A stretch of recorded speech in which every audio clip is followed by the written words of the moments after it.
नमस्कार। आइए सुनते हैं आचार्य चतुरसेन शास्त्री के द्वारा लिखा हुआ उपन्यास मंदिर की नर्तकी का 7वां भाग। आगे बढ़ने के पहले आइए सुनते हैं पिछले भाग की कहानी। मंदिर में घटी एक घटना में सिद्धेश्वर मंजू और दिवोदास को बंदी बना लेता है और उन्हें अलग अलग जगह पर बंद कर देता है। मंजू को महल में ही और दिवोदास को नदी के उस पार दुर्गम दुर्ग में बंदी बना दिया जाता है। मंजू को एक दासी से दिवोदास के बंदी स्थान का पता चलता है तो वो दासी के वस्त्र पहनकर दिवोदास की खोज में निकल जाती है। भूख प्यास से बेचैन वह दुर्ग के द्वार पर पहुंचती है। वहां उसे एक वृद्ध चरवाहा दुर्ग के अंदर पहुंचने में उसकी मदद करता है। वहां पर दिवोदास लगभग मरणासन्न अवस्था में उसे मिलता है। अब वे आगे की योजना बनाते हैं। मंजू कहती है कि उसके पास राजकोष का आधा ही बीजक है, आधा सिद्धेश्वर के पास है, इसलिए उन्हें एक बार फिर मंदिर वापस जाना होगा। वृद्ध चरवाहा भी उनके संग हो लेता है। सिद्धेश्वर को जब पता चलता है कि मंजू भाग गई है तो वो सुनैना को रस्सियों से बांधकर उससे पूछताछ करता है, पर सुनैना कुछ नहीं बताती। उसे पुनः अंधकूप में डाल दिया जाता है। दिवोदास, सुखदास और मंजू महल में आते हैं और उनकी हाथापाई सिद्धेश्वर से होती है। वे उस पर आक्रमण कर आधा बीजक ले भाग निकलने में सफल होते हैं। अब सुनते हैं आगे की कहानी। दिवोदास ने हाथ की तलवार मंजू के हाथ में देकर कहा, इसे मजबूती से पकड़े रहना प्रिय, और उसे उठाकर पीठ पर लाद कर ले चला। प्रकाश धीरे धीरे निकट आने लगा। निकट जाकर देखा, एक जीर्ण कुटी के बाहर मनुष्य की मूर्ति सी घूमती दिख पड़ी। और नजदीक जाकर देखा तो भय से दिवोदास का रक्त जम गया। मंजू चीख मारकर मूर्छित हो गई। उन्होंने देखा, कुटी के बाहर छप्पर के नीचे एक कपालिक मुर्दे की छाती पर पद्मासन लगाए बैठा है। उसकी बड़ी बड़ी भयानक लाल लाल आंखें हैं। उसका रंग कोयले के समान काला है। उसकी जटाएं और दाढ़ी लंबी लटक रही है तथा धूल मिट्टी से भरी है। कमर में व्याघ्र चर्म बंधा है, गले में मुंडमाला है। सामने मध्य पात्र धरा है, आग जल रही है और लपटें उठ रही हैं। कपालिक अघोर मंत्र पढ़ पढ़कर मांस की आहुति डाल रहा है। मांस के अग्नि में गिरने से लाल पीली लपटें उठती हैं। दिवोदास ने साहस करके मंजू को नीचे पृथ्वी पर उतार दिया और शंकित दृष्टि से कपालिक को देखने लगा। कपालिक ने कहा, कस्त्वम, शरणागत, अक्षता सा। इसी बीच मंजू की मूर्छा जागी। उसने देखा, कपालिक भयानक आंखों से उसकी ओर देख रहा है। वह चीख मारकर दिवोदास से लिपट गई। कपालिक ने अट्टहास करके कहा, मां मैं वाले, और फिर पुकारा, शारंगव, शारंगव। एक नंग धड़ंग काला बलिष्ठ युवक, लंगोट कसे, गले में जनेऊ पहने, सिर मुड़ा हुआ, हाथ में भारी खड़ग लिए आ खड़ा हुआ। उसने सिर झुकाकर कहा, आज्ञा प्रभु, इन्हें महामाया के पास ले जाकर प्रसाद दे, हम मंत्र सिद्ध करके आते हैं। शारंगों ने खोखली वाणी से कहा, चलो। दिवोदास चुपचाप उसके पीछे पीछे चल दिया। मंजू उससे चिपक कर पीछे पीछे चली। मंदिर बहुत जीर्ण और गंदा था। उसमें विशालकाय महामाया की काले पत्थर की नग्न मूर्ति थी जो महादेव के शव पर खड़ी थी। उसके हाथ में खांडा, लाल जीभ बाहर निकली थी। 8 भुजाओं में शस्त्र, गले में मुंडमाला, सन्मुख पात्रों में रक्त पुष्प तथा मध्य से भरे घड़े धरे थे। एक पात्र में रक्त भरा था। सामने बलिदान का खंभा था। पास ही एक बड़ा भारी खंडा भी रखा हुआ था। दोनों ने देखा, वहां शारंगों के समान ही 4 दैत्य उसी वेश में खड़े हैं। मूर्ति के सम्मुख पहुंचकर शारंगों ने कर्कश स्वर में कहा, अरे मूढ़, महामाया को प्रणिपात कर। दिवोदास ने देवी को प्रणाम किया। मंजू ने भी वैसा ही किया। एक यमदूत ने तब एक बड़ा सा पात्र दिवोदास के होठों से लगाते हुए कहा, पी जा रे अधर्मी, महामाया का प्रसाद है। मैं मध्य नहीं पीता। अरे अधम, यह मध्य नहीं, देवी का प्रसाद है, पी। 2 यमदूतों ने जबरदस्ती वह सारा मध्य दिवोदास के पेट में उड़ेल दिया। भय से अभिभूत हो मंजू ने भी वह मध्य पी ली। तब उन यमदूतों ने उन दोनों को बलियूथ से कसकर बांध दिया। फिर बड़बड़ कर मंत्र पाठ करने लगे। मंजू ने लड़खड़ाती वाणी से कहा, प्यारे, मेरे कारण तुम्हें यह दिन देखना पड़ा। प्यारी, इस प्रकार मरने में मुझे कोई दुख नहीं, परंतु स्वामी, हम फिर मिलेंगे। जन्म जन्म में हम मिलेंगे प्रिय प्राणाधिके। इसी समय कपालिक ने आकर कहा, प्राणियों, आज तुम्हारा अहोभाग्य है, तुम्हारा शरीर देवार्पण होता है। उसने रक्त से भरा पात्र उठाकर थोड़ा रक्त उनके मस्तक पर छिड़का, फिर उनके मस्तक पर रक्त का टीका लगाया। एक दैत्य ने झटका देकर उनकी गर्दन झुकाई। उन पर कपालिक ने स्वस्ति का चिन्ह बनाया। उसके बाद उन दैत्यों ने सिंदूर से बंधे भूमि की रचना की। एक दैत्य भारी खांडा लेकर दिवोदास के पीछे जा खड़ा हुआ। मंजू ने साहस करके चिल्लाकर कहा, अरे पातकियों, पहले मेरा वध करो, मैं अपनी आंखों से पति का कटा सिर नहीं देख सकती। कपालिक ने एक बड़ा सा मध्य पात्र मुंह से लगाया और गटगटाकर पी गया। फिर उसने गरज कर वार करने की आज्ञा दी, परंतु इसी क्षण एक चमत्कार हुआ। ब्रह्म राक्षस का खांडा हवा में लहराता ही रहा और उसका सिर कटकर पृथ्वी पर आ गिरा। कपालिक का माथा भय से गर्म हो रहा था। उसने कहा, अरे किसने महामाया की पूजा भंग की? सुखदास ने रक्त भरा खांडा हवा में नचाते हुए कहा, मैंने रे पातकी, अभी तेरा धड़ भी शरीर से जुदा करता हूं। इसी बीच में वृद्ध ग्वाले ने दिवोदास और मंजू के बंधन खोल दिए। मुक्त होते ही दिवोदास ने झपट कर खंडा उठा लिया। उसने कापालिक पर तूफानी आक्रमण किया, परंतु कापालिक में बड़ा बल था। उसने खांडे सहित दिवोदास को उठाकर दूर पटक दिया। इसी समय सुखदास का खांडा उसकी गर्दन पर पड़ा और वह वहीं लड़खड़ाकर गिर गया। वृद्ध ने भी एक यमदूत को भूमिशायी कर दिया। शेष 2 प्राण लेकर भाग गए। सुखदास ने हाथ का सहारा दे दिवोदास को उठाया और बोला, साहस करो भैया, यहां से भाग चलो। दिवोदास ने कंधे पर मंजू को लाधा। दोनों व्यक्ति नंगी तलवार लिए साथ चले। वर्षा अब बंद हो गई थी। आकाश स्वच्छ हो गया था। वे बार बार उत्तराभिमुख होते चले जा रहे थे। मध्य के प्रभाव से मंजू मूर्छित हो गई थी। दिवोदास के भी पांव लड़खड़ा रहे थे, परंतु वह साथियों के साथ भागे जा रहा था। मंजू उसकी पीठ से खिसकी पड़ती थी। सुखदास उन्हें सहारा दे रहा था। इसी समय एक ओर से 10 अश्वारोही सैनिकों ने उन्हें घेर कर बंदी बना लिया। सारा उद्यम विफल हो गया। वे चारों को बांध कर ले चले। कहने की आवश्यकता नहीं कि ये सिद्धेश्वर के सैनिक थे।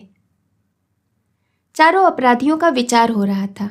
उच्च स्वर्ण पीठ पर आचार्य वज्रसिद्धि, सिद्धेश्वर और काशीराज उपस्थित थे। उनके सम्मुख चारों अपराधी रस्सियों में बांधे खड़े थे। पीछे तलवार लिए सैनिक खड़े थे। दर्शकों की बड़ी भारी भीड़ एकत्रित थी। मंजू घोषा ने करुण स्वर में चिल्लाकर कहा, आर्यपुत्र, इनसे कह दो कि हम धर्मतः पति पत्नी हैं।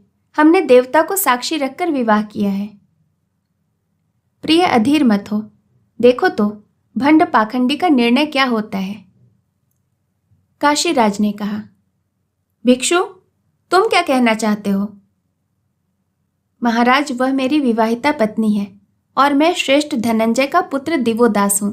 मेरी यह पत्नी लिच्छवी राजनंदिनी मंजू घोषा है। वज्रसिद्धि ने कहा, शांतम पापम, तूने मुझसे प्रवज्ञा ली है। तू ऐसा कहकर भिक्षु धर्म से च्युत होता है। मंजू ने कहा, प्रियतम, इनसे कह दो कि मैं तुम्हारे भावी पुत्र की माता हूं, जो मेरे उदर में पोषण पा रहा है। सिद्धेश्वर, तू देवार्पित देवदासी है। क्या तूने ऐसा पाप किया है? इससे तो देवाधिष्ठान ही कलंकित हो जाएगा। मंजू, कलंकित किया है मैंने या तुम जैसे ढोंगियों ने, जो जंगली पशु की भांति खून के प्यासे हो? तुम गाय की खाल ओढ़कर धर्म के ठेकेदार बने बैठे हो। धर्म की आड़ में आखेट करने वाले पेशेवर अपराधी हो। क्या सब खोल कर कह दूं? सिद्धेश्वर, महाराज, ये धर्मापराधी हैं। इनका विचार धर्मानुमोदित होना चाहिए, राज्य नियमानुसार नहीं। आप इसमें विक्षेप मत कीजिए, मैं इस दासी का प्रायश्चित विधान करूंगा। फिर उसने सैनिकों से कहा, अरे सैनिकों, इस दासी को अभी ले जाओ, मैं इसके पाप के प्रायश्चित की समुचित व्यवस्था करूंगा। दिवोदास, कदापि नहीं महाराज, मैं आपको सावधान करता हूं कि लिच्छवी राजनंदिनी का यदि बाल भी बांका हो गया तो आपके राज्य का खंड खंड हो जाएगा। काशीराज, युवक तुम बड़े उद्दत प्रतीत होते हो। काशीराज की मर्यादा को तुम यदि नहीं जानते हो तो चुप रहो। वज्रसिद्ध की ओर दृष्टि करके कहा, आचार्य, आपके भिक्षु ऐसा ही विनय सीखते हैं। वज्रसिद्ध, महाराज मैं इसका धर्मानुशासन करूंगा। अरे ओ भिक्षुओं, इस उन्मत्त भिक्षु को ले जाओ। फिर उसने काशीराज से कहा, अब मैं जाता हूं, आपका कल्याण हो। दिवोदास को भिक्षुगण बांधकर एक ओर तथा मंजू को सैनिक दूसरी ओर लेकर चले तो मंजू ने कहा, प्राणनाथ, नदी तीर की वह प्रतिज्ञा याद रखना। दिवोदास ने कहा, उसे जीते जी न भूलूंगा। तुम्हें आना होगा, कहो आओगे? आऊंगा प्रिय, जरूर आऊंगा। मैं तुम्हारी प्रतीक्षा करूंगी। मैं प्राणों पर खेल कर भी आऊंगा। दोनों को दो भिन्न भिन्न दिशाओं में खींचकर ले जाया गया। सुखदास और वृद्ध ज्वाला रह गए। सुखदास ने कहा, मैं भिक्षु हूं, मेरा धर्मानुशासन आचार्य करेंगे। आचार्य ने कहा, इन दोनों मुर्दों को भी महाराज मेरे ही सुपुर्द कर दें। काशीराज ने स्वीकार किया। आचार्य उठकर चल दिए। आवास पर आने पर सुखानंद ने उनसे कहा, मैं एक आवश्यक निवेदन एकांत में करना चाहता हूं। आचार्य ने एकांत में ले जाकर कहा, क्या कहना चाहते हो तुम? आचार्य, मैं निरपराध हूं और यह वृद्ध भी। तू निरपराध कैसे है? आचार्य के विरुद्ध सिद्धेश्वर महाराज ने जो षड्यंत्र रचा था, मैं उसी की छानबीन कर रहा था। आचार्य, मुझे अपना कार्य करने दीजिए। कौन सा कार्य? आचार्य उस देवदासी को साथ ले जाना चाहते हैं ना? चाहता तो हूं, पर सिद्धेश्वर की उस पर कुदृष्टि है। यह तो मैं देख ही चुका हूं, परंतु मैं उसे यहां से उड़ा ले चलूंगा। किस प्रकार? यह आप मुझ पर छोड़िए आचार्य। किंतु धर्मानुज जो है, वह तो आपके अधीन है आचार्य, वह क्या कर सकता है? और यह बूढ़ा मूर्ख कौन है? यह तो गवार है आचार्य, लोभ लालच देकर अपनी सहायता के लिए रख लिया था। तो तुम दोनों को मैं मुक्त करता हूं, जाओ अपना कार्य करो। किंतु आचार्य, केवल मुक्त ही नहीं, स्वर्ण भी चाहिए। स्वर्ण भी ले ले भद्र, पर उस दासी को संग ले आ। यह कौन सी बड़ी बात है, कह दूंगा मैं उस भिक्षु का नौकर हूं, उसी ने तुझे बुलाया है, हंसती खेलती चली आवेगी। इसके बाद जैसा आचार्य कहें। तो भद्र तू चेष्टा कर। आचार्य, मुझे इस मूर्ख धर्मानुज से भी मिलने की अनुमति दी जाए। किस लिए? उसे बहला फुसला कर एक पत्र उस दासी के नाम लिखा सकूं तो कार्य जल्द सिद्ध होगा। जा, तुझे स्वतंत्रता है। आचार्य, फिर तो काम सिद्ध हुआ समझिए। वह सिर हिलाता हुआ वृद्ध चरवाहे के साथ एक ओर रवाना हो गया। सुखदास की युक्ति और उद्योग से मंजू और देवी सुनैना अंधकूप से मुक्त होकर भाग निकली। परंतु इस विपत्ति में एक दूसरी विपत्ति आ खड़ी हुई। मंजू को प्रसव वेदना होने लगी। देवी सुनैना ने सुखदास से कहा, अब तो कहीं आश्रय खोजना ही होगा, चलना संभव नहीं है। निरुपाय मंजू को एक वृक्ष के नीचे आश्रय दे सुखदास और वृद्ध चरवाहा दोनों ही आहार और आश्रय की खोज में निकल पड़े। परंतु इसी बीच में ही मंजू शिशु प्रसव करके मूर्छित हो गई।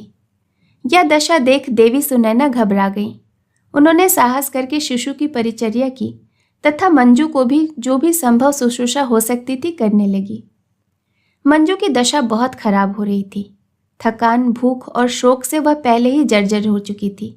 अब इतना रक्त निकल जाने से उसके मुंह पर जीवन का चिन्ह ही न रहा।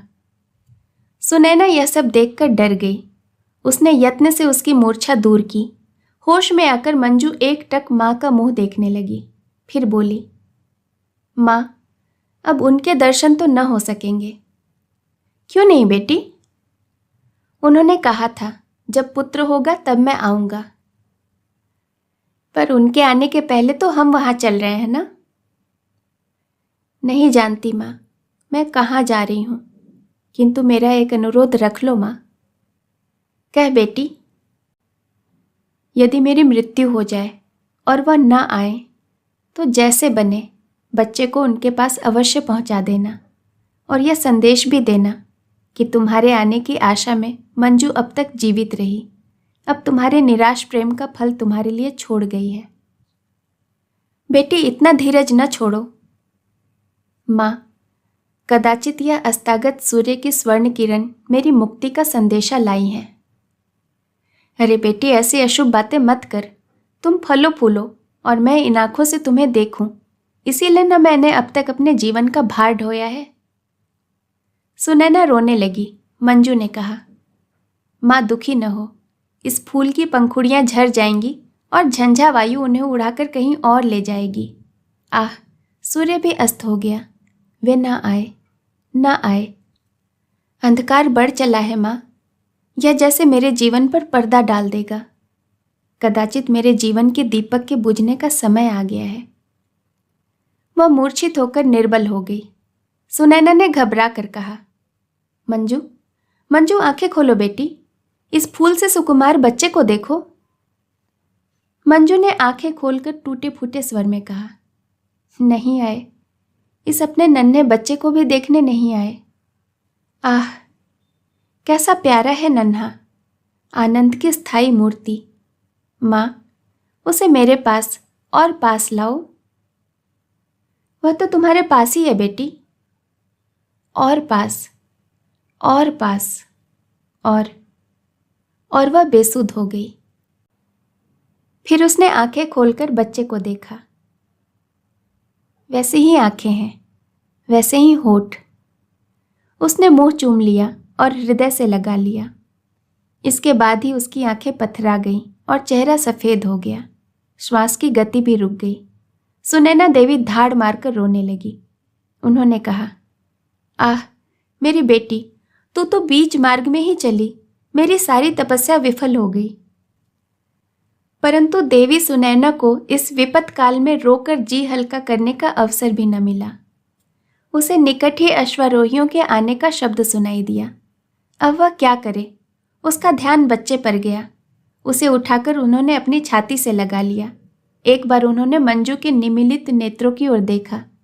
घोड़े की पदध्वनि निकट आ रही थी। उसे मंजू का अनुरोध याद आया और हृदय में साहस करके उन्होंने अपना संकल्प स्थिर किया। उन्होंने कहा, विदा बेटी, तुझे मैं माता वसुंधरा को सौंपती हूँ और तेरा अनुरोध पालन करने जा रही हूँ।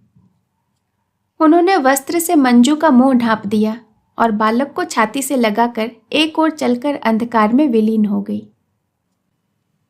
देवोदास संघाराम के गुप्त बंदीगृह में बंद था। उस बंदीगृह के ऊपर छत के पास केवल एक छेद था, जिसके द्वारा भोजन और जल बंदी को पहुंचा दिया जाता था। उसी छेद द्वारा चंद्रमा की उज्जवल किरणें बंदीगृह में आ रही थीं। उसी को देखकर देवोदास कह रहा था, आह कैसी प्यारी है, प्यारी की मुस्कान की भांति उज्जवल और शीतल। उसने पृथ्वी पर झुककर वह स्थल चूम लिया। बाहर चांदनी छिटक रही होगी, रात दूध में नहा रही होगी, परंतु मेरा हृदय इस बंदीगृह के समान अंधकार से परिपूर्ण है। वह दोनों हाथों से सिर थामकर बैठ गया। इसी समय एक खटका सुनकर वह चौंक उठा। बंदीगृह का द्वार खोलकर पहरेदार ने आकर कहा, यह स्त्री तुमसे मिलना चाहती है, परंतु जल्दी करना भणे, मैं अधिक प्रतीक्षा नहीं करूंगा। काले वस्त्रों में आवेष्टित एक स्त्री उसके पीछे थी। उसे भीतर करके प्रहरी ने बंदीगृह का द्वार बंद कर दिया। देवोदास ने कहा, कौन है? यह अभागिनी सुनैना है। माँ, तुम आई हो? बड़ी कठिनाई से आ पाई हूं देवोदास। तुम ना आ सके ना? ना आ सका, किंतु मेरा पुत्र प्रसव हुआ। किंतु तुम झूठे हुए बेटे। हाँ माँ, मंजू से कह दो वह मुझे दंड दे दे। उसने तो दंड दे दिया मेरे बच्चे। तो माँ, मैं उसे हंसकर सह लूंगा। कहो, क्या दंड दिया है? सह न सकोगे। ऐसा दंड है माँ? हाँ पुत्र। यह नहीं हो सकता माँ। मंजू मुझे दंड दे और मैं सह न सकूं? सहकर हंस न सकूं तो मेरे प्यार पर भारी कलंक होगा माँ। कैसे कहूं? कहो माँ। सुन न सकोगे। कहो। उसने अपने प्राण दे दिए। प्राण? हाँ पुत्र। हम बंदीगृह से मुक्त होकर भागे जा रहे थे। मार्ग ही में उसने एक वृक्ष के नीचे पुत्र को जन्म दिया। फिर मुझसे एक अनुरोध करके वह विदा हो गई। क्या अनुरोध था माँ? यही कि यदि मेरी मृत्यु हो जाए तो मेरे पुत्र को उन तक पहुंचा देना। तो मेरा पुत्र? वह मैंने खो दिया। खो दिया? राह में मैं भूख और प्यास से जर्जर सी हो गई थी। जब आंख खुली तो शिशु न था। कौन जाने उसे कोई वन पशु उठा ले गया या। सुनैना आगे कुछ न कहकर फूट फूट कर रो उठी। मेरे पुत्र को तुमने खो दिया और उसने प्राण दे दिया? खूब हुआ। देवोदास अट्टहास करके हंसने लगा। हा हा हा, प्राण दे दिया, प्राण दे दिया और तुमने खो दिया। उसने फिर अट्टहास किया और कष्ट से कुंदे की भांति अचेत होकर भूमि पर गिर गया। इसी समय प्रहरी ने भीतर आकर कहा, बस अब समय हो गया है, बाहर आ जाओ। देवी सुनैना संज्ञाहीन सी बाहर आई और एक वृक्ष के नीचे भूमि पर पड़ गई। देवोदास पागल हो गया है, यह संदेश पाकर आचार्य ने उसे बंदीगृह से मुक्त कर दिया। शेष कहानी अगले भाग में। कहानी में मेरे साथ बने रहने के लिए आपका बहुत बहुत धन्यवाद। जल्द मिलूंगी नए भाग के साथ। नमस्कार।